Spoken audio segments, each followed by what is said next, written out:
Well, in other news as well, the Durham Paramedics Union is sounding the alarm about an ambulance shortage. CUPE 1764 tweeting over the weekend at approximately 6:12 this evening. That was Sunday. Durham region was in code zero.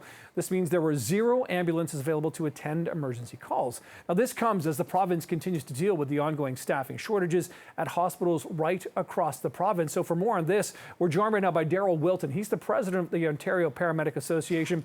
Daryl, code zeros are something, we've kind of become a bit familiar with over the past couple of years. How concerning, though, are these moments in time, or how long do they generally last? And how worried should the general public be when you hear that your region has no available ambulances? Yeah, thanks for that question. We've seen a steady increase in level zeros over the last decade. And where we used to see a level 0 where it was alarming at 5 to 10 minutes, they're currently spanning hours and hours on end. This is putting communities at risk because paramedics aren't available to respond to emergency calls. And it's also something that it's important to understand. It happens concurrently with hospital offload delays. So paramedics are stuck working in hospitals, continuing to provide care to our patients.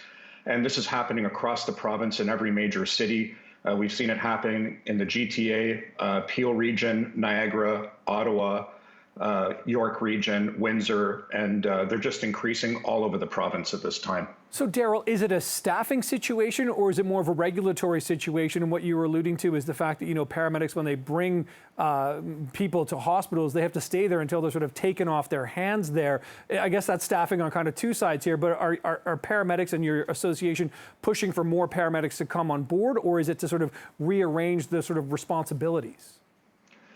Yeah, it's interesting. If you look at funding allocation, we started to see the long-term care sector collapse. That was followed by the hospital emergency departments, and it's currently a staffing issue in the emergency departments where there's just not enough physicians and nurses to be able to do the work.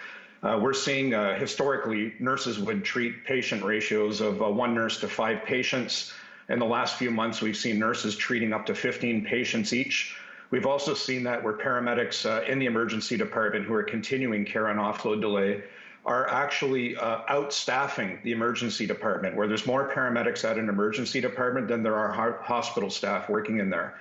So when we're looking at that allocation, that's something that the province is going to need to look at closely. Each municipality is also going to have to look at that very closely and decide if paramedics are going to have a new context of healthcare to work in where they're staffing emergency departments for hours on end, then somewhere that needs to break, and we're going to have to figure out exactly how many are needed in the community.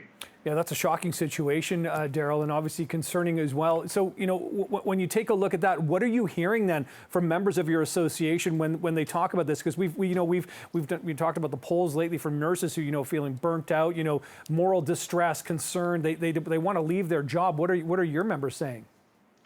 Yeah, our members are also getting stressed out with it. We've been spread thin throughout the province throughout COVID. If we turn the calendar back to the beginning of the pandemic, when long-term care started to collapse, that's when paramedics expanded into new contexts of healthcare and started working in long-term care settings. When the hospitals didn't have space, community paramedics were started up and they started treating people in their own homes. We had paramedics working on COVID swabbing teams and vaccination clinics. We also sent paramedics to the remote north for Operation Remote Immunity to be able to vaccinate on Indigenous reserves. And this is the last place we see paramedics is working in hospital emergency departments. And, before the pandemic started, we were already pretty pressured for the amount of staff that we had in any community in Ontario. And once we get to the end of the pandemic, we've spread ourselves exceptionally thin. We know that the healthcare community is struggling as well. And we've just been trying to offer solutions. But it's one of the problems that paramedics are going to continue to have across Ontario is how do we keep the healthcare system afloat? Because we do have dexterity, we do have tenacity, we are able to work in multiple contexts of healthcare. But in order to do that, we need allocation and we need to make sure that we have staff available to do these jobs so that paramedics aren't doing it on their days off, that's the current trend. We're patching the healthcare system together on our days off. And Daryl, it sounds to me like you're concerned that it's kind of like too late to put, or too hard to put the toothpaste back in the tube now because paramedics have been stretched so thin and do these things. And if you take that away, what happens next? Yeah, that's a really smart analogy, actually. And we're afraid of what's going to happen next. We've seen hospital closures. The hospital closures, which is new over the last 2 or 3 months, has affected paramedics because we're deploying to different communities. We have to bypass hospitals to get patients to definitive care. That takes time to get paramedics back to their communities. It also puts pressure on the hospitals that have remained to stay open. And this is just a slow, insidious creep forward where we're going to have to be very, very careful about what our next steps are. Because it is burning out healthcare. We know that. We know there's a need in the community. We know there's a need for more paramedics. And, the last thing I'll say there is we've also seen, people campaigning with municipal platforms where they're proposing 0% increases when inflation's at an all-time high. And what does that mean is if we're not keeping pace with inflation, then what we're actually doing is eroding jobs. And we're eroding what the community needs. So what we need to do here is bring our partners together. The province needs to work with the hospitals, needs to work with the paramedics and the municipalities.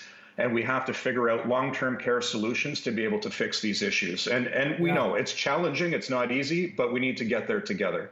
Yeah, another healthcare concern in this province then. Okay, Daryl Wilton, president of the Ontario Paramedic Association. Appreciate this conversation this afternoon. Thank you.